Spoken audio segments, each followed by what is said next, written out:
El humedal es un hogar de naturaleza y muchas plantas. Ahí viven pájaros, viven sapos y también viven más especies. Los árboles ahí pueden dar todo su fruto y su potencial. También ese lugar es muy bueno para el medio ambiente y las plantas. Para nosotros, para que cuidemos el medio ambiente y no botemos basura al humedal del techo.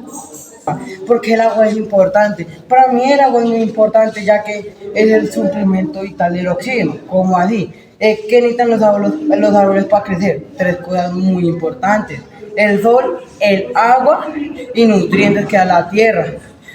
Y los árboles que dan el oxígeno. Entonces, una de las principales razones que hay para cuidar el agua es que nos da oxígeno. Otra razón muy importante es que por así decirlo, nuestro alimento vital para beber agua, porque uno si no bebe agua, bebe ningún tipo de hidratación, puede deshidratarse, incluso morir. Entonces el agua es algo muy vital para nuestro planeta y para nosotros como tal, para poder sobrevivir.